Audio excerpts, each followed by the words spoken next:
It out. All good? Comfortable? Yeah. The Red Sox Brigade. Right, let me play this fight. Okay. Let me try and get over the narcissism of the whole thing.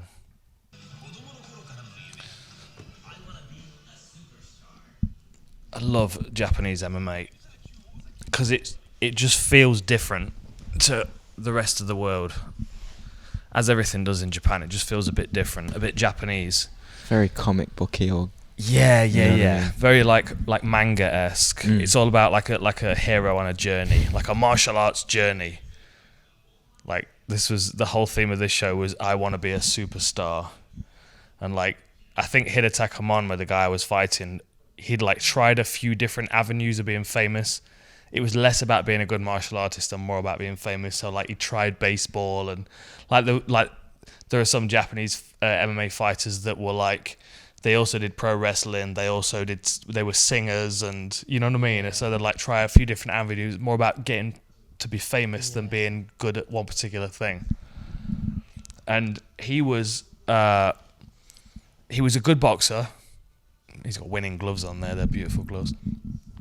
He was a good boxer, but he was a rubber guard guy, and that was what he was known for. So this was the second round of the tournament. The first round, I beat a guy by decision who was the favourite to win the whole tournament. He was just tough, like took a load of punches, would not go away. Meanwhile, Monma had rolled through his guy in the first round, I think, submitted him off his back. So I was able to watch one of his fights. This is all Cage Warriors footage. Look at that. Paul Daly in my corner. Boom, head kick against Gonzalez. Good times. That's the first round. So that was Daiso Ishige. So like we had a real good battle, but I beat the hell out of him, especially in the third round. He just wouldn't go away. And I'd had to cut weight really hard because they wouldn't allow me in a sauna because I had a tattoo. Yeah, right. Nice one. You have to talk into the mic. Was that in Japan as well? That yeah. So this was a Japanese tournament. It was for Cage Force. The rumor was, it wasn't official, but the rumor was that the winner got a UFC contract. So that was what, like, we were all there trying to get that UFC contract, trying to win this tournament. So I beat Ishige in the first round by decision. He won by submission. This is him celebrating after his first fight. Very dramatic. And then, so I was drawn up against him in the second round. He was huge. And because I'd struggled so much with the weight cut for the first fight, because I had like 7 pounds to lose. It was a direct flight from London, 12 hours. And I flew in like Thursday afternoon to weigh in Friday. So I was up against it. So I cut weight hard. I struggled. I didn't have the power to finish him, even though I won the fight. So for this time around, I look a lot smaller. Like this fight was at 170 pounds, so 77 kilos. And for this fight, I'd walked on the scales pretty much because I'd only cut maybe 2 pounds when I got to Japan, because I didn't want to have to cut weight and like be gassing out and struggling. Because this guy, I knew he was big and he'd be cutting a lot of weight. You can see how much bigger he is than me. But I also knew that he didn't want to strike with me, and he wanted to fight off his back because he wanted to use rubber guard. So that's why for this training camp, that's the first time I'd gone over to Eddie Bravo. You can see I've got a big 10th Planet banner on my my shorts. Yeah. Ref cam. Gotta love the ref cam. Yeah, I like that ref cam. It's a good perspective. So I've got my big 10th Planet banner on my shorts. And I knew that from this point, he would want to just constantly work rubber guard, constantly throw up triangles. So my goal was just to work from his guard, beat him up, and defend all of his submissions. So I'd spent like 2-3 months working with Eddie Bravo's guys. Another reason why I had a knee sleeve on, look, 'cause it makes it more difficult for you to slide your head out. But I wanted him to know that I wasn't afraid of being his guard. So then he didn't have any options. He didn't want to stand with me, and he wouldn't want me in his guard because he couldn't submit me. And I knew that after the first round, after I'd escaped his submissions in the first round, we'd be sweaty enough for me just to slide out of stuff. And like before I got to the UFC, a big part of my game was ground and pound. I was pretty good at ground and pound, but then when I was fighting wrestlers, I was always ending up, there was always a danger of me ending up on my back. Whereas a lot of the fighters in Europe at the time were all grapplers, so they didn't mind being on their back working from guard. So I used to use ground and pound quite a lot, and this was like one of those old throwback fights for me where I could use my ground and pound again, as well as throwing up a few submissions which I'd picked up while I was training with Eddie. So few tattoos. I was just thinking. Cage is small as well. Yeah, and this was another thing about the tournament is like they weren't used to fighting in cages in Japan because most of the time they used rings. Why is that? Is that just? I think it's the prominence of pro wrestling, because pro wrestling is massive in Japan. This arena I think it was called the Diffa Arake Arena, and it was used for pro wrestling events.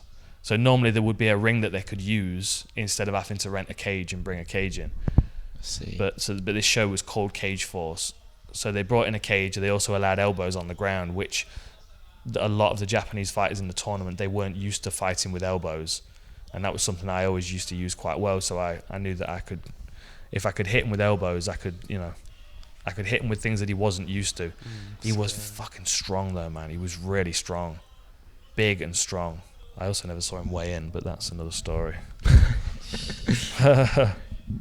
I just, as much as the ground that you were fighting on was fair, well, a lot of these guys juice it. I don't think so. No, it wasn't as prominent in Japanese MMA as it was in the bigger shows where the fighters were coming over from US and Brazil and Europe. Like it was a lot of the foreign fighters that were using a lot of that kind of stuff and coming over.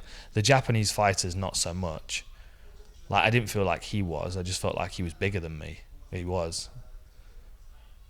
But he was working for an arm triangle here. So I know he's working for an arm triangle. So I'm using my left elbow. I'm using my left elbow to try and escape the mount position. I'm using my right arm to keep out of arm triangles. So he's hitting me now. These are just annoying, these shots. He's trying to get my right arm to the other side of his head, which is why he's hitting me here, because he wants me to bring my arm around to defend.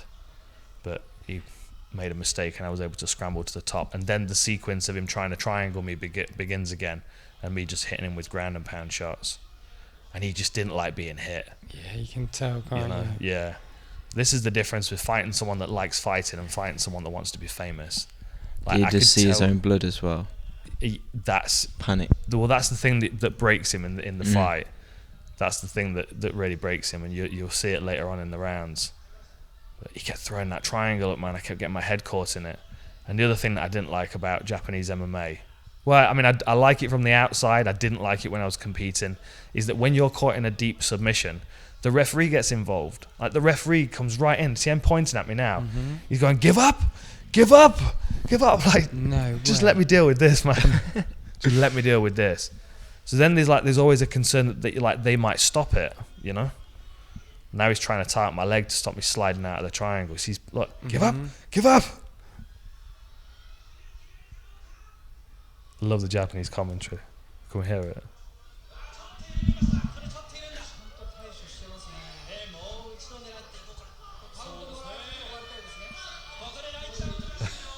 I love it. Dangardi. This was quite a loud event. This one, yeah, most of them were quiet. Like the first round of the tournament was really quiet. He just wanted to close distance as soon as possible because it was such a small cage. You could get out of the way, like you could close me down real quick and clinch me. But then, we were talking about knee slide to guard pass the other day. So he pulled guard there, but you see, I kept my knee in. And then I just dropped that to the other side of his legs, and now I've got half guard, but I've also got my foot inside his knee, so I've got the option to keep his legs open and pry my other leg through. But I was quite comfortable in his half guard because, like, mentally I could tell he would quit. Sometimes he'd just be happy to just lay on his back, and then I could just work. And he didn't like those punches to the stomach either because he didn't expect them. Hammer fist to the leg. Why not? Yeah. Whatever works. I was skinny for this fight though. I did move better at this weight though. Oof.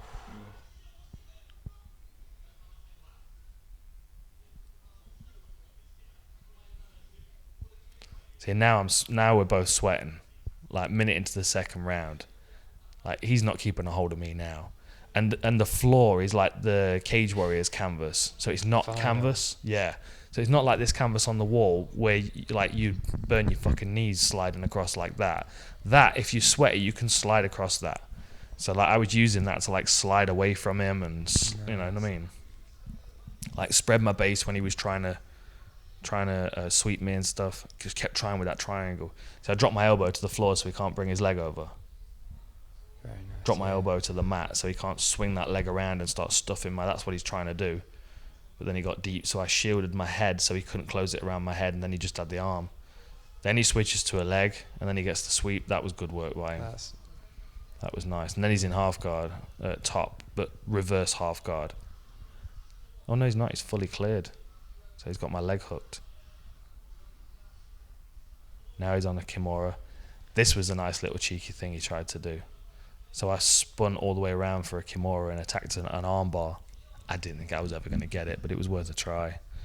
I mean, so he's locked the Kimura up now, and this was another benefit in being a bit flexible, is I could use my feet to break his grip.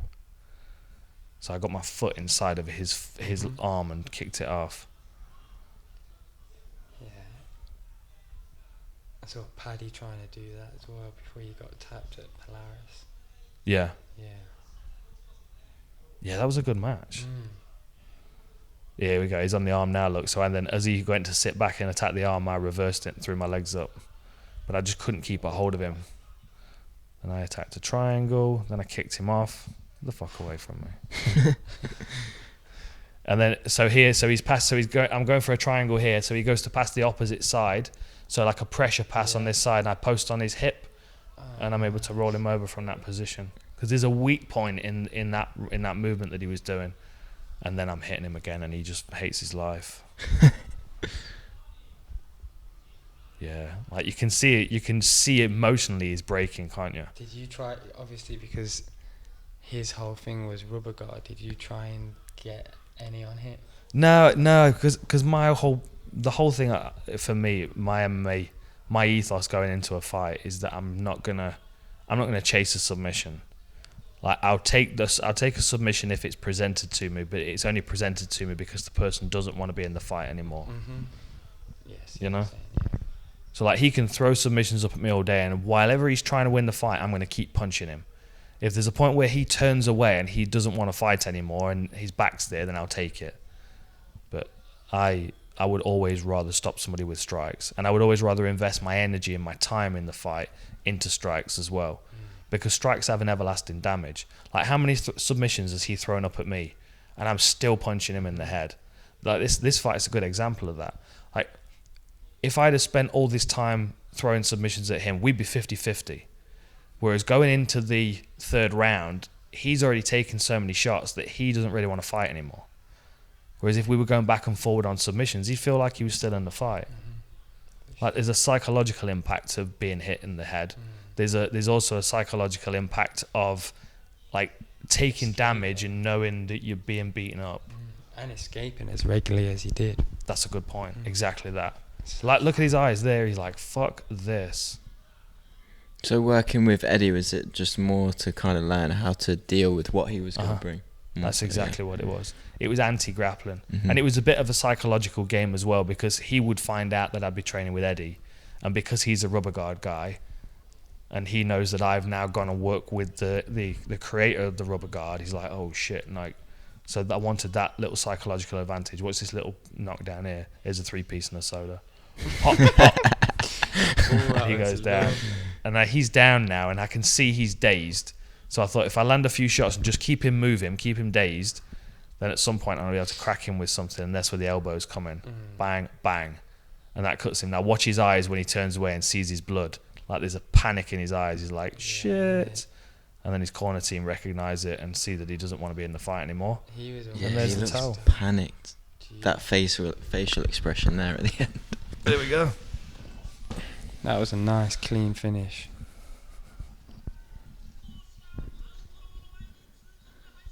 So was that the first time you went round Eddie's? That was the first time I went to train with Eddie, yeah. And then from there you just fell in love with... I liked his system. I liked the idea of being able to tie somebody up and hit them. And then a lot of Eddie's sweeps work really well for me. They still do. I still use a lot of Eddie's sweeps in my game, like that half guard system. And we'll pause it there because I'm not fucking bouncing on camera. Screenshot. Yeah.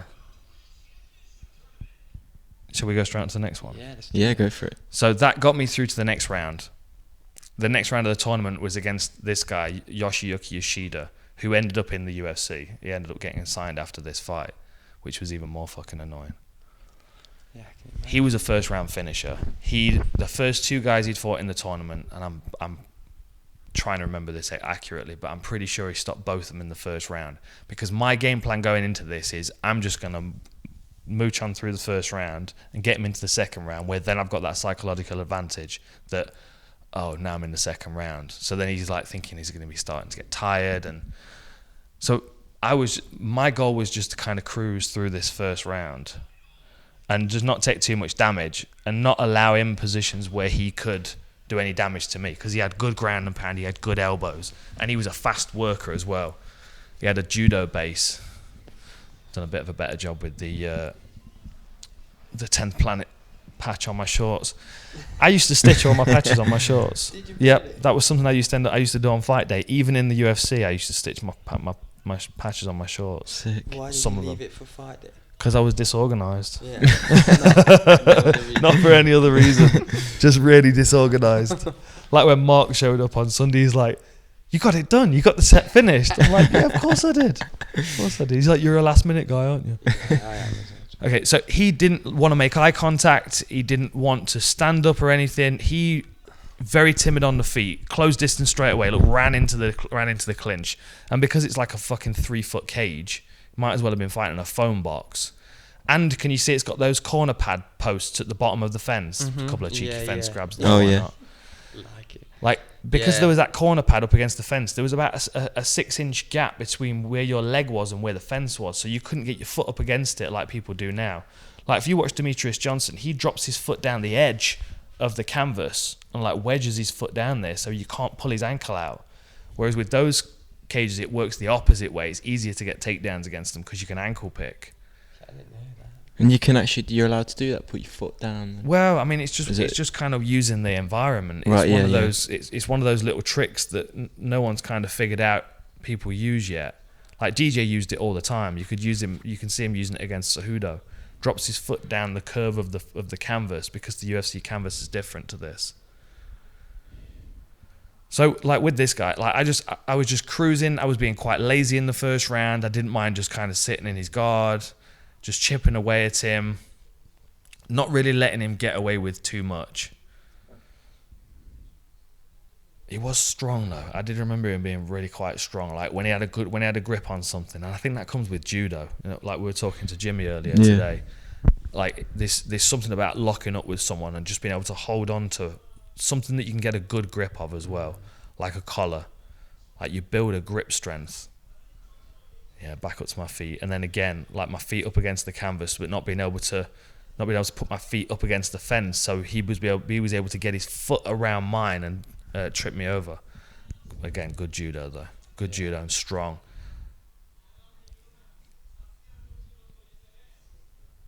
Did you know Jimmy at this point? Yeah. Jimmy, I mean, I'd known Jimmy a long time.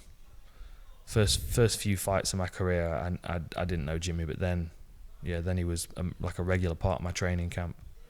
A lot of this So training he camp helped though. you with this. Yeah, he did. Yeah, a lot of this training camp actually was done in California though, same as the previous one. Just so I had a really good spot at Legends with loads of good guys to work with. So who was in your corner for this then? Well, they only would pay for one coach, and I got paid $750 for this fight, so that was more than my flight, so I couldn't bring anybody else out. So I just had Owen Comrie, and I used to tell him what to tell me if we were in grappling exchanges. Nice little guard back take there. So you see, I'm defending that hook. I'm keeping my knee really high so he can't get his other hook out. Yeah. So I'm cautious of that. I don't want to give him that control. And getting a body lock or something. Exactly. And that's even easier for me now. He pulls me over to that side, so now I can start sliding off onto the floor. So then he scrambles up into the top position. He didn't strike a great deal in these positions, which was frustrating because, like, when someone does strike, it gives you the opportunity to move. Like in order to strike, he has to posture up. See, like that, they're not even strikes. That's just annoying. But I've got that underhook now. You see, I'm working towards that underhook, and this is where Eddie Bravo's half guard system comes in. Like this is sweet. Yeah, This is the one I was talking about the other day, actually. When me and Jamie were grappling, and that's it. So you've got those two options, and this is one of the options. So I've got the underhook here. I'm working towards that underhook. I've got a lockdown on the leg. Can you see the lockdown? Yeah, he knows that's there, which is why he keeps freeing it, because that's restricting his movement. So with that lockdown and with that underhook, he can't posture up to move because now I'm underneath him. Now he's trying to pass my guard by posting on my leg, but I'm able to get up, roll him over the top. I mean, that's a little bit of muscle and a bit of scrambling, but, you know, fuck it. You just got to make it work for you sometimes. And then last 45 seconds, give him a few shots from the top position. But I knew psychologically now at this point, he's like, this is the hardest fight I've had in a long time. And I knew I'd start to break him, especially if I started to wrestle him as well. Because if I'm playing his game against him, then there's like a you know, like, where do I take the fight in the second round? Does he want to stand and trade with me? Or does he risk grappling with me and me putting him on his back again? Like, but I'm being lazy. You can tell I'm being lazy the way I'm fighting. Like, just slowing things down. He looked up at the clock there. Did you see that? Yeah. Like, lots of little things that are worth being aware of. He seems very tired as well. Yeah. So that's okay for you to, I guess, be a little bit lazy there. That's it. So now we're into the second round. So now I'm like, right, time to go to work. Fresh, not breathing heavy, good to go. Looking young and skinny. So when was this? Like 2007? Must have been. Yeah, I think it said 2007 on the. Is that right? The clip, yeah. So look at where he starts in the cage. Yeah. He's practically in the center. Right? Straight over. Now I throw a low kick to the inside leg, closes distance, and that's it. I was disqualified, and he was announced the winner of the tournament. Oh, man. That wasn't even that, like, I mean, if it's a low blow, it's a low blow, isn't it? But that was a lot of, that was on the leg as well. It wasn't even like 90% on the... Here we go, look. Throw the kick, and he level changes onto it. And it was inside thigh though, still, it was. Yeah, it was like there. And that's it. That's Fight's key. off. That's it. Fight's off. That sucks. And I was so fucking angry. I was so frustrated. Yeah, because I was like, obviously you won though. Well, but I had no closure. I had no. Yeah. So like, they disqualified me. They carried him out on a stretcher. He got his UFC contract. Stretcher? Yeah, man. He got his UFC contract in his belt. That picture said you won. This is not street fighting, James Mystery. Do you reckon he was obviously putting it on a little bit? I don't know, man. I don't know. Look I reckon he was like it. playing the game a bit. If someone did that to you in real life. Well, if you got hit there and he's obviously got a cup on as well, then it's Kicks in the like, groin a bunch of times.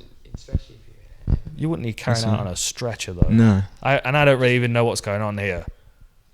I just know that the fight's not going on and I'm frustrated. So I walk straight into the dressing room. I pick my foot. Look, fucking stretcher. That's a bad groin shot.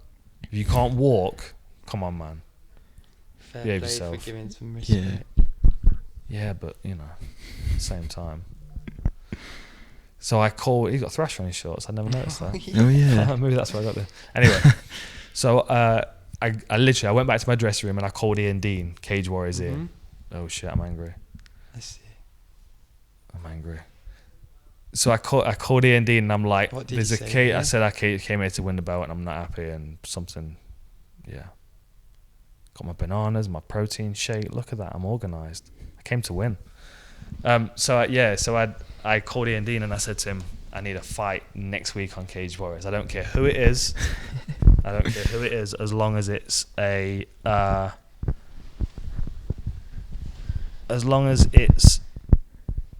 winning record And while we're on the subject, it doesn't last very long, and it's a shit camera view either as well because it's a mate in the crowd. Sick.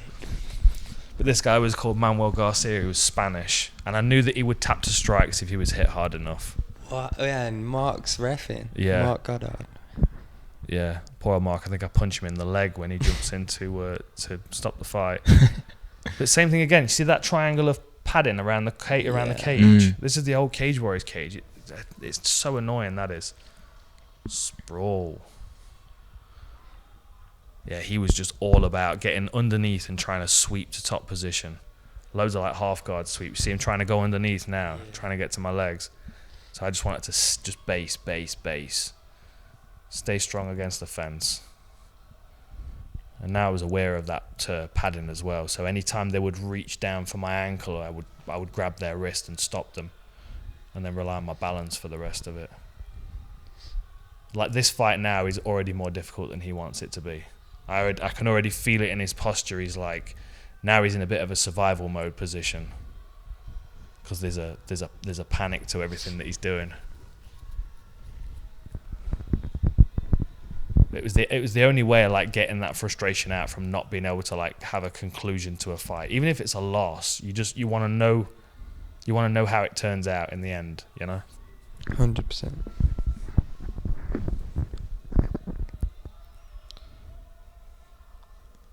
Jeez, this camera's shaky. You know what's frustrating is a lot of these early fights, they weren't documented properly. How so? These like no proper. Like there was a camera crew there, but I don't know who's got that footage now. That footage probably doesn't exist anymore. That's a shame, You to know? be fair. Like this, so this is the only copy I have of this fight in particular. And there are some fights I don't have any footage of at all. I have no copies of them. A lot of fights, in fact. Most of my Thai boxing career. Can you not contact the organisations, or if they're still around? I'm surprised they wouldn't have the footage somewhere. Yeah. You know, it's just like a record. Yeah, but you know, I mean, sitting on someone's dusty old hard drive for a PC now they've crossed over to Mac. You know what I mean? They never look at that thing again. And it's not them, so they don't care. Like I've got photos on my laptop of other people's fights. I'm like, I don't know who these motherfuckers are. Yeah. You know, I'm not gonna contact them and say, hey, I have. Ooh, this is the end of the fight. Just tap. Yeah, I punched Mark in the leg there. Rob Mark. Look at that. Same shorts as last week. Yeah, he came over to me limping. Same shorts as the week before in Japan. Just had to re-dye my mohawk. Got the win. That's great. That's awesome, go. man. Really cool.